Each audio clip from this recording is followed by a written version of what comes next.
Hello aspirants, I welcome you all at Parcham classes. आज की class में देखिए हमें union public service commission, state public service commission और ज्वाइंट पब्लिक सर्विस कमीशन करना है। सबसे पहले happy Rakshabandhan to all of you. उम्मीद करती हूँ सभी बॉयज गर्ल्स की रिस्पेक्ट और गर्ल्स बॉयज की, यानी ये रिश्ता एक म्यूचुअल रिस्पेक्ट वाला होना चाहिए। न केवल अपनी बहनों का बल्कि दूसरों की बहनों का भी बराबर से सम्मान करो। और मैं बहनों को भी यही कहूंगी कि बॉयज को भी एक रिस्पेक्ट दे, मतलब एक म्यूचुअल रिस्पेक्ट का हर एक रिलेशन होना चाहिए, ना केवल बहन भाई का। Every relationship needs a friendship और एक म्यूचुअल रिस्पेक्ट हर रिश्ते के अंदर होनी चाहिए। तो इसी शुभकामना के साथ आप सब लोग अपना अपना त्योहार अच्छे से मनाएं। और अब हम अपने टॉपिक को शुरू करते हैं। Union public service commission, state public service commission और ज्वाइंट पब्लिक सर्विस कमीशन, ये आर्टिकल 315 से 323 के बीच में आएगा और पार्ट 14 के अंदर आता है।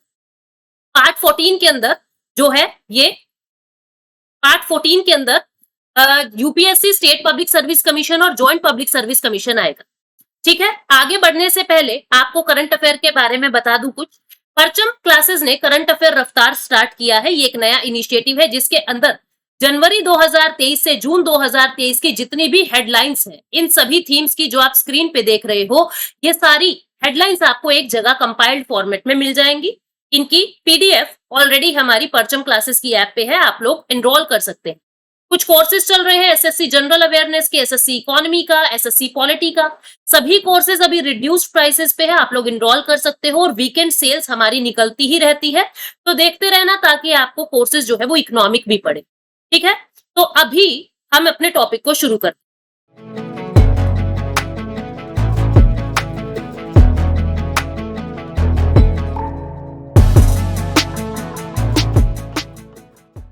देखो स्टार्टिंग में क्या होता था, लंदन में एक कॉलेज था। लंदन में एक कॉलेज था, कॉलेज का नाम क्या था? हेलबरी कॉलेज। जैसे आज क्या होता है कि हमने बीए कर ली, हमने पीएचडी कर ली तो हमारे नाम के आगे डॉक्टरेट लग जाएगा। ठीक है, हमने बीए कर ली तो हम ग्रेजुएट बन गए।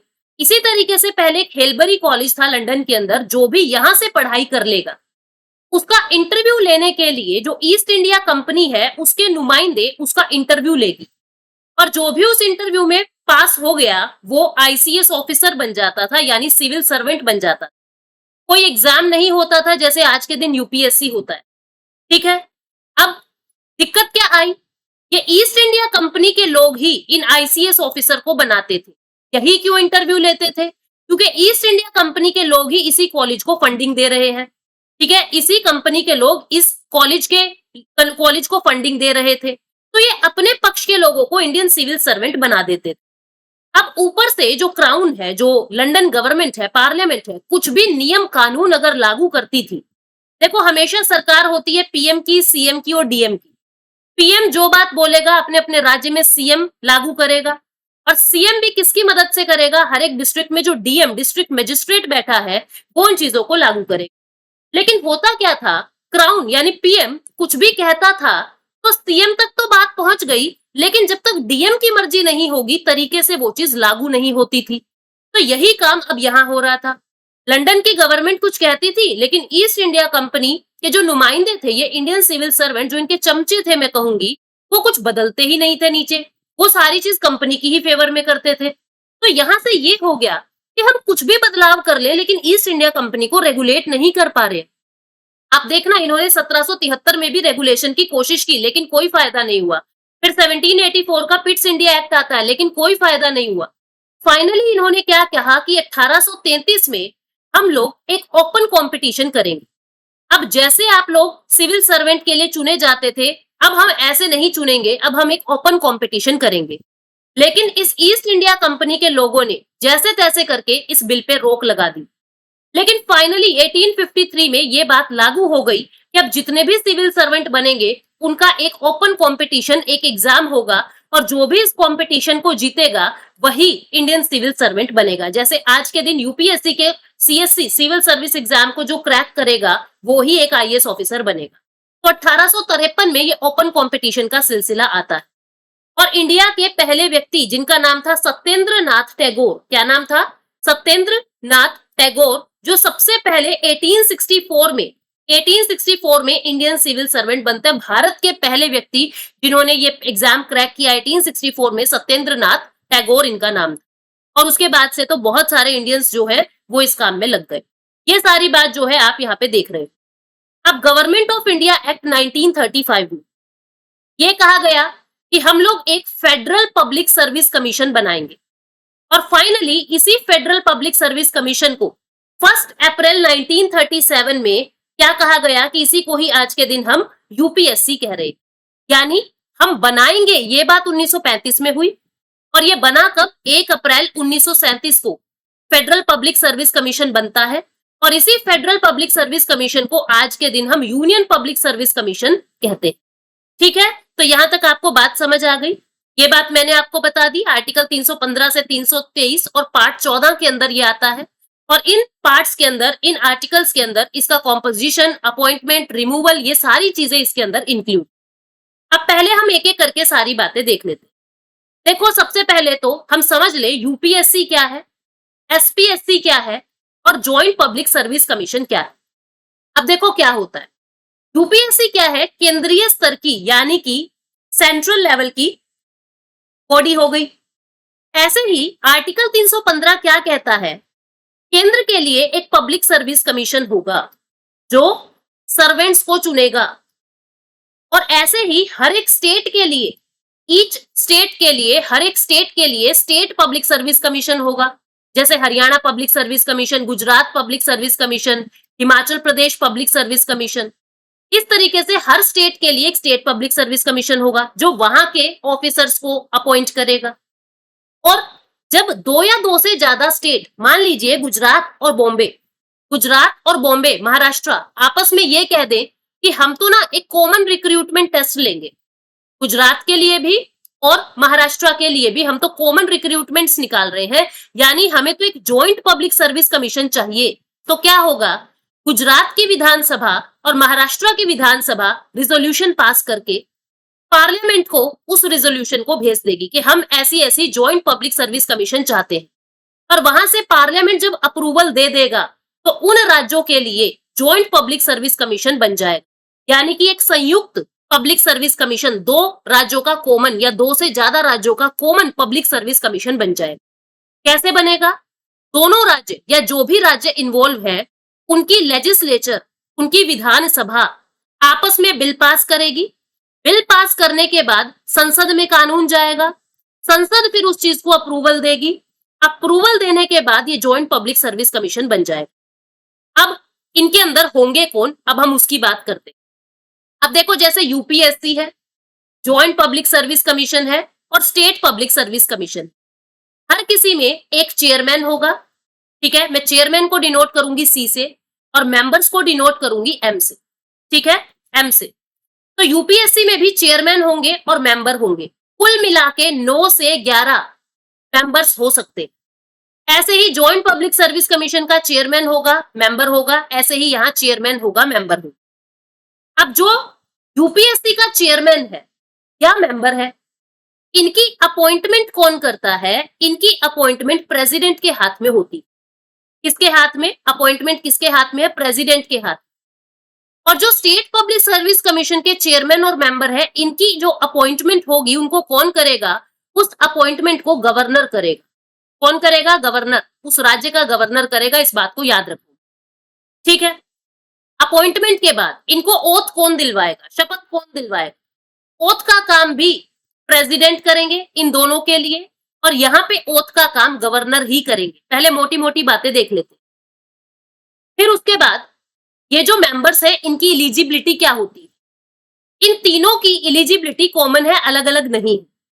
तीनों की एलिजिबिलिटी में क्या होगा? ये जितने भी मेंबर होते हैं उनमें से 1/2 मेंबर, ध्यान से सुनोगे, उनमें से 1/2 मेंबर ऐसे होंगे जो लगातार 10 सालों तक, जो 10 इयर्स तक, 10 सालों तक किसी ना किसी सेंट्रल लेवल पर या स्टेट लेवल पर गवर्नमेंट सर्विस के अंदर काम कर रहे हों। हाफ मेंबर ऐसे होंगे, मान लीजिए टोटल 11 मेंबर्स की बॉडी है तो 6 मेंबर उनमें से ऐसे होने चाहिए जो लगातार 10 सालों तक किसी ना किसी गवर्नमेंट सर्विस में, चाहे यूनियन गवर्नमेंट सर्विस, चाहे स्टेट गवर्नमेंट सर्विस में कहीं ना कहीं काम कर रहे हो। ठीक है, तो इस तरीके से ये अपॉइंटमेंट का सिलसिला देखा जाता है, इस तरीके से इनकी योग्यता सेट होती। योग्यता देख ली, क्वालिफिकेशन देख ली, अपॉइंटमेंट देख ली, अपॉइंटमेंट के बाद शपथ दिखा दी। शपथ के बाद हम ये देखेंगे कि अगर अगर इनका टेन्योर अगर पूछ लिया जाए तो टेन्योर क्या होगा। देखो, यूपीएससी के जो चेयरमैन और मेंबर है उनका टेन्योर होगा या तो 6 साल या 65 ईयर्स ऑफ एज। दोनों में जो भी काम पहले हो जाए उसके बाद इनको रिटायर कर दिया जाएगा। या तो काम के 6 साल पहले पूरे हो जाए या 65 साल की उम्र पूरी हो जाए। अब जॉइंट पब्लिक सर्विस कमीशन और स्टेट पब्लिक सर्विस कमीशन, आप एक बात का ध्यान रखना, अप्रूवल, अपॉइंटमेंट, शपथ, रिमूवल, ये सारी की सारी चीजें यूपीएससी और जेपीएससी की, यूपीएससी की और जेपीएससी की कौन करवा रहे हैं? प्रेसिडेंट करवा रहे हैं। और स्टेट पब्लिक सर्विस कमीशन की कौन करवा रहे हैं? गवर्नर करवा रहे हैं। यानी हर लिहाज में ये दोनों एक ही ओहदे पे खड़े होते, लेकिन एक जगह दोनों अलग है। किस जगह दोनों अलग है? जब बात टेन्योर की आती है, जब बात कार्यकाल की आती है, तो कार्यकाल वाले केस में, टेन्योर वाले केस में जॉइंट पब्लिक सर्विस कमीशन और स्टेट पब्लिक सर्विस कमीशन अलग हो जाते हैं। यानी यहां से 6 साल पूरे हो रहे हो या 62 साल की उम्र पूरी हो रही, यहां आपको गलती नहीं करनी है कि यूनियन के साथ जॉइंट का भी आप 65 लिख दोगे, क्योंकि सारी चीज यूनियन के साथ ही जॉइंट की भी सिमिलर है। आपको ये गलती नहीं कर। यूनियन पब्लिक सर्विस कमीशन में 6 साल या 65 साल, 6 वर्ष या 65 साल की एज पूरी हो रही है। जॉइंट पब्लिक सर्विस कमीशन और स्टेट पब्लिक सर्विस कमीशन में 6 साल या 62 साल का काम पूरा हो रहा है। अब रिटायरमेंट के बाद क्या होगा? रिटायरमेंट के बाद, आफ्टर रिटायरमेंट, ये लोग किसी भी रीअपॉइंटमेंट इनका पॉसिबल नहीं है, मतलब किसी भी गवर्नमेंट सर्विस में काम नहीं करेंगे एक के अलावा। अब आपको याद ये रखना है, इनका सिर्फ प्रमोशन हो सकता है, इनका सिर्फ प्रमोशन हो सकता है, डिमोशन इनका होगा ही नहीं। यानी रीअपॉइंट अगर इनको करना भी है तो उसी पद पे रीअपॉइंट ये कभी भी नहीं होंगे। अपने से ऊपर पद पे हो सकते हैं, नीचे भी नहीं होंगे। और किसी भी गवर्नमेंट सर्विस में एक्सेप्ट प्रमोशन, और किसी भी गवर्नमेंट सर्विस में ये कहीं पे काम नहीं कर सकते। इस बात को क्लियर कर लो, क्योंकि फिर आपको कंफ्यूजन होती है। क्या मतलब? यूपीएससी का चेयरमैन है, ये और तो कहीं प्रमोट हो ही नहीं सकता, कहीं प्रमोट नहीं होगा, क्योंकि और कहीं नौकरी ये कर नहीं सकता। और प्रमोशन कहां होगी? ये तो खुद एपेक्स बॉडी पे बैठा है, तो इसका रीअपॉइंटमेंट नहीं हो, कहीं पर भी इसकी फिर से नौकरी नहीं होगी। अब यूपीएससी के मेंबर ये प्रमोट होके चेयरमैन बन सकते हैं यूपीएससी के। अब रही बात जॉइंट पब्लिक सर्विस कमीशन के चेयरमैन की, ये क्या बन सकता है? प्रमोट होके यूपीएससी का चेयरमैन बन सकता है। फिर यहाँ के मेंबर्स ये क्या बन सकते हैं? या तो जॉइंट पब्लिक सर्विस कमीशन के चेयरमैन बन सकते हैं, या यूपीएससी के चेयरमैन बन सकते हैं, या फिर यूपीएससी के मेंबर बन सकते हैं। इनके लिए तो तीनों ही पोस्ट जो है वो प्रमोशन वाली है। अब बात करते हैं स्टेट पब्लिक सर्विस कमीशन के चेयरमैन की और मेंबर की। ये व्यक्ति या तो यूपीएससी का मेंबर बन सकता है, वो भी इसके लिए एक प्रमोशन है, या फिर यूपीएससी का चेयरमैन बन सकता है, वो भी प्रमोशन है। और जो ये मेंबर्स है इनके लिए भी प्रमोशन कैसे हो सकता है? यूपीएससी का मेंबर बन सकता है या यूपीएससी का चेयरमैन बन सकता है। यानी कहने का भाव क्या है? इन सबका सिर्फ प्रमोशन होगा और अपने ही फील्ड में होगा। ऐसा नहीं है इनको जज बना दिया या सीए बना दिया और किसी नौकरी में ये जाएंगे नहीं। अब ये जो चेयरमैन है ये खुद अपनी हाईएस्ट पोस्ट पे है, तो इसका रीअपॉइंटमेंट होगा ही नहीं कहीं पे। जो मेंबर है वो चेयरमैन बन गए, इस तरीके से इनका रीअपॉइंटमेंट का सिलसिला चलता है। समझ गए बात को? अब बात आती है रिमूवल की या रेजिग्नेशन की। रिजाइन की अगर हम बात करें तो यूपीएससी के जो चेयरमैन है या मेंबर है, या फिर जॉइंट पब्लिक सर्विस कमीशन के जो चेयरमैन है और मेंबर है, ये अपना रेजिग्नेशन प्रेसिडेंट को देते हैं। किसको? प्रेसिडेंट को देते हैं। और स्टेट पब्लिक सर्विस कमीशन के जो चेयरमैन है और मेंबर है, ये अपना रेजिग्नेशन गवर्नर को देते हैं। किसको? गवर्नर। अब इनके रिमूवल की बात करते हैं। रिमूवल कैसे होगा? इनका रिमूवल सुप्रीम कोर्ट के कहने पर प्रेसिडेंट करेंगे। क्या मतलब? चाहे वो यूपीएससी का मेंबर है, चाहे वो जॉइंट पब्लिक सर्विस कमीशन का मेंबर है, चाहे वो स्टेट पब्लिक सर्विस कमीशन का मेंबर है, सभी का रिमूवल प्रेसिडेंट ही कहेंगे सुप्रीम कोर्ट के कहने के बाद। किस बेस पे इनको हटा सकते हैं? या तो ये इनएबल है अपना काम करने में, या फिर ये इनकैपेसिटी दिखा रहे हैं कहीं ना कहीं, या ये संविधान के अकॉर्डिंग काम नहीं कर रहे हैं, तो इनको रिमूव कर दिया जाएगा सुप्रीम कोर्ट के कहने के बाद। पहले सुप्रीम कोर्ट पहला देखेगी कि क्या सच में ये बात है, फिर प्रेसिडेंट इनको रिमूव कर, ठीक है। अब अगर इनकी पोस्ट वैकेंट होती है तो क्या होगा, वैकेंसी के केस में क्या होगा, समझना बिल्कुल ध्यान से। अगर यूपीएससी के या जॉइंट पब्लिक सर्विस कमीशन के चेयरमैन की चेयर वैकेंट है, खाली है, रिक्त पड़ी है, तो इनमें से जो मेंबर होंगे, जो यूपीएससी के मेंबर है या जॉइंट पब्लिक सर्विस कमीशन के मेंबर है, राष्ट्रपति क्या करेंगे, प्रेसिडेंट क्या करेंगे, इन्हीं में से ही किसी एक मेंबर को चेयरमैन के पद पे बिठा देंगे। ऐसे यहां पर भी राष्ट्रपति क्या करेंगे, किसी एक मेंबर को चेयरमैन की पोस्ट पर बिठा देंगे। लेकिन जो स्टेट पब्लिक सर्विस कमीशन वाले, यहां पे क्या होगा, यहां पे गवर्नर इस काम को करेंगे।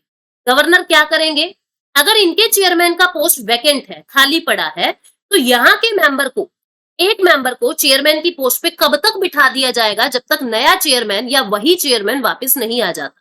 भाई कई बार क्या होता है, कुछ समय के लिए वो गए हुए हैं, तो जब तक नया चेयरमैन या वही चेयरमैन वापस नहीं आ जाते, तब तक ये मेंबर ही वहां पे चेयरमैन की तरह काम करेंगे। ये सारी बात कर ली। अब हम इनकी सैलरी की बात करते हैं। इनकी जो सैलरी है, देखो जो यूपीएससी के चेयरमैन और मेंबर है, इनकी जो सैलरी है वो कहां से आती है, consolidated fund of India. State public service commission की कंसोलिडेटेड फंड ऑफ स्टेट से, और जॉइंट पब्लिक सर्विस कमीशन जितने भी राज्य, मान लीजिए गुजरात और महाराष्ट्र ने मिलके ये जॉइंट पब्लिक सर्विस कमीशन बनाया है, तो कुछ पैसा ये देंगे अपनी संचित निधि से, कुछ पैसा ये देंगे अपनी संचित निधि से। इस तरीके से इनकी सैलरी और अलाउंसेस जाती है। आई होप इतनी बातें आपको क्लियर हो गई है। अब हम स्लाइड में एक एक चीज देख लेते हैं, ठीक है। मुझे पहले स्लाइड पढ़ना अच्छा नहीं लगता, तो मैं आपको पहले समझा देती हूँ। तो अब देखो क्या बताया, आर्टिकल 315 में लिखा हुआ है कि यूनियन में एक पब्लिक सर्विस कमीशन होगा और हर स्टेट में एक पब्लिक सर्विस कमीशन। 315 भाग 2 में ये लिखा हुआ है, 2 या 2 से ज्यादा स्टेट एक जॉइंट पब्लिक सर्विस कमीशन बना सकते हैं अगर उस राज्य की लेजिस्लेचर, उस राज्य की विधानसभा इस बिल को पास कर दे, और फिर पार्लियामेंट कानून बना के जॉइंट पब्लिक सर्विस कमीशन बना सकती है।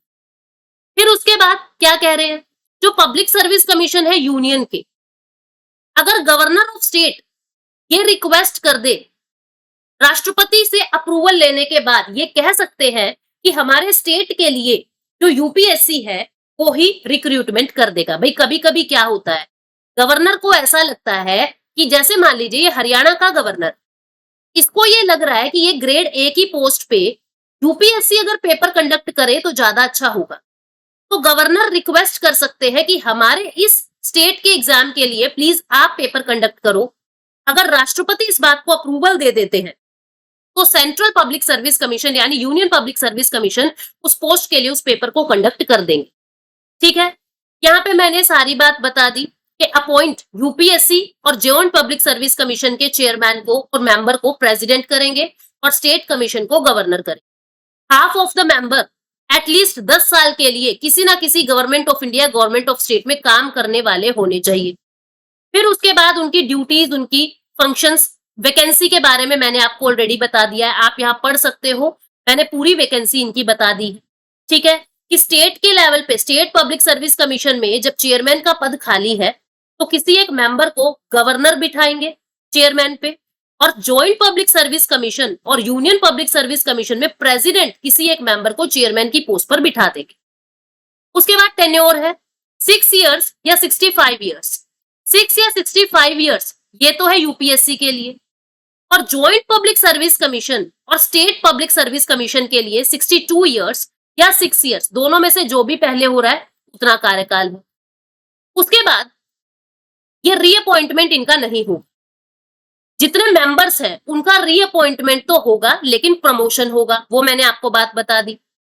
प्रेसिडेंट ही इनको रिमूव करेंगे, चाहे यूपीएससी के मेंबर हो, चाहे स्टेट पब्लिक सर्विस कमीशन के हो, चाहे जॉइंट पब्लिक सर्विस कमीशन के हो।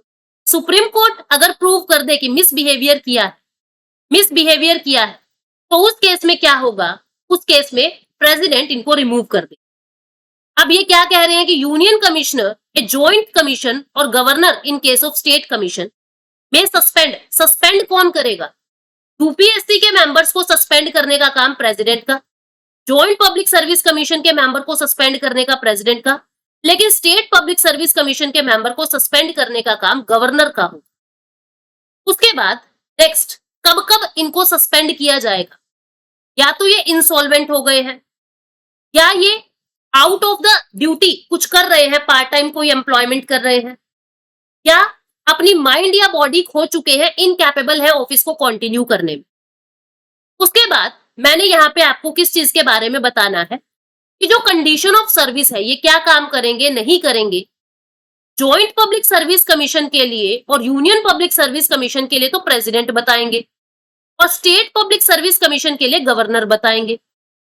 ये सारी बात हम कर चुके हैं कि कौन कब कहां प्रमोट होगा, तो फिर से बात करने का कोई मकसद बनता नहीं है। अब इनका फंक्शन क्या क्या है ये देख लीजिए। एक तो ये यूनियन लेवल पर और स्टेट लेवल पर अपॉइंटमेंट्स करते हैं। यूनियन पब्लिक सर्विस कमीशन वाले यूनियन लेवल पर और स्टेट पब्लिक सर्विस कमीशन वाले स्टेट लेवल पर ग्रेड ए और ग्रेड बी की अपॉइंटमेंट करते हैं।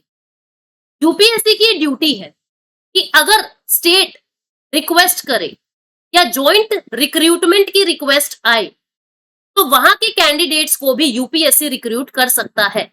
मतलब जब रिक्वेस्ट करी जाए कि यूपीएससी आप ही हमारे यहाँ का पेपर ले लीजिए, तो ये ही रिक्रूट करेगा। ठीक है, जितने भी रिक्रूटमेंट रिलेटेड मैटर्स हैं सिविल सर्विस के या सिविल पोस्ट के, वो सब यूपीएससी और स्टेट पब्लिक सर्विस कमीशन ही संभालते हैं।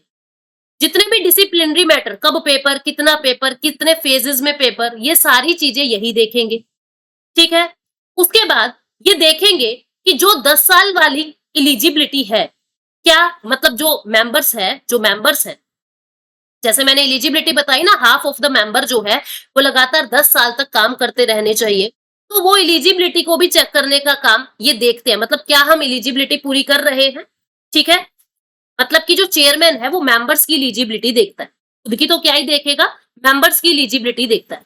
ठीक है, उसके बाद लिमिटेशन क्या है, ये क्या काम नहीं कर सकते, समझना।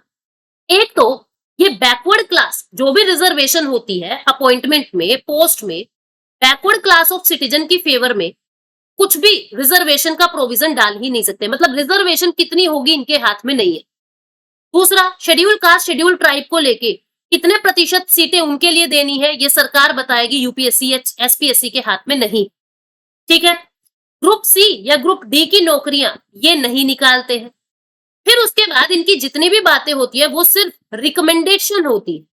इनकी बातें मानी जाए ना मानी जाए कोई जरूरी नहीं है, समझना बात को।